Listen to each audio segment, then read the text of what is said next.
5 seconds. Mr. Vice Chairman, Sir, this bill seeks to provide a special machinery for the removal of grievances of certain categories of employees, particularly in the sectors of state and central government services, local bodies, and the like.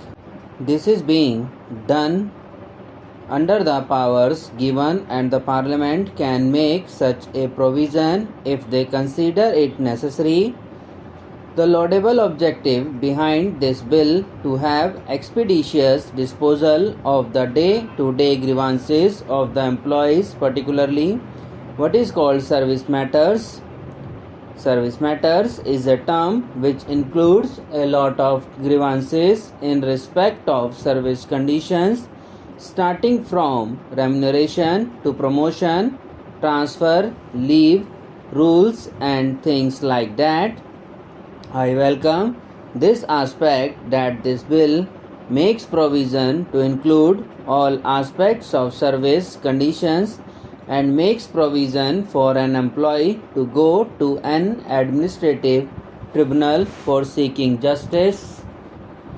The bill is welcome to the extent that it at least seeks to have an expeditious disposal of the grievances, but at the same time, we have to see how this is sought to be done.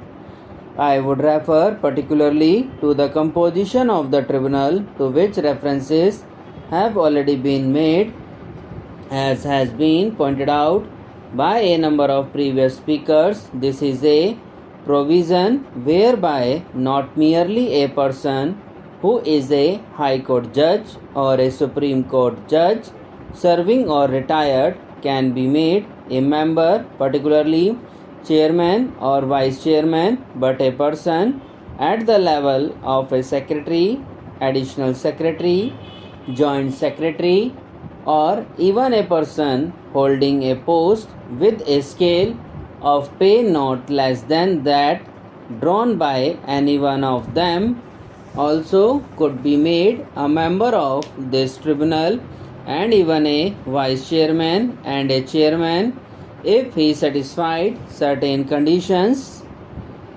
Here is my objection to the appointment of such a person, for obvious reason that he is the person who during the course of his service has also take certain action against the employees working under him. Therefore, if I may submit, he has a prejudicial mind already as far as the employees are concerned. We are trying to provide an appeal or justice rendered to a person who is aggrieved, and he must feel that not merely justice is done, but that justice appears to be properly done, and unless that is ensured, it is no use having these provisions. The persons who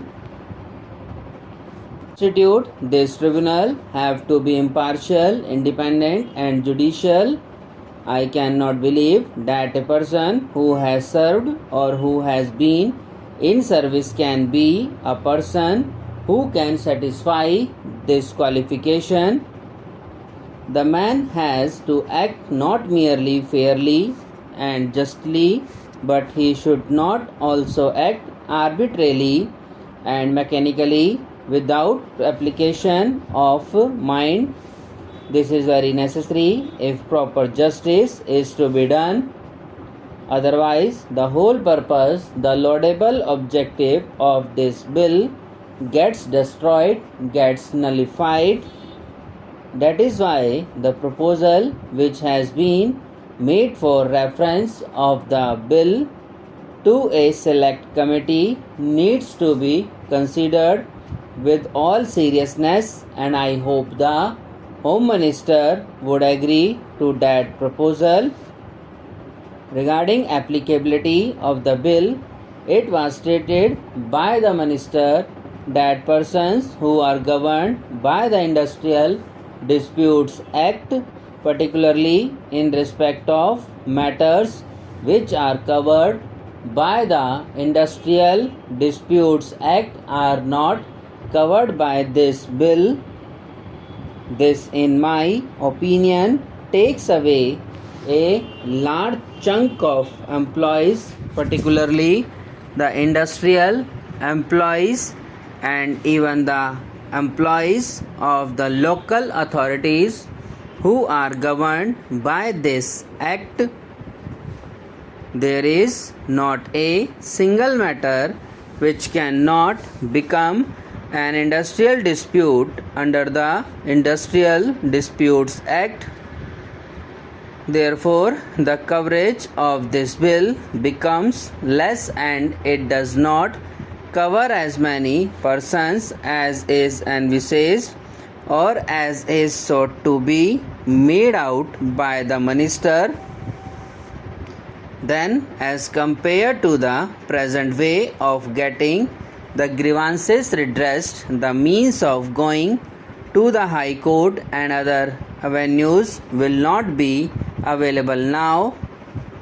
Of course, in that respect, the present bill gives an advantage in that the time factor will be reduced, but this again depends on how many tribunals are constituted and how expeditiously they are going to work in practice. The whole things depend on that.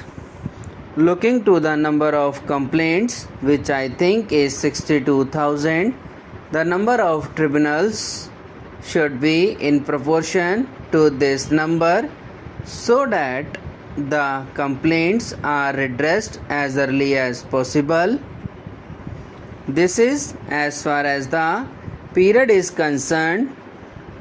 As far as the location is concerned, there is no specific advantage. As far as the expenditure is concerned, there is no specific advantage except that if one is required to go through the High Court, he may be required to spend more. Another aspect to which I would like to refer is that whenever an application is made to the tribunal, it has a right to reject it summarily if it does not satisfy certain conditions.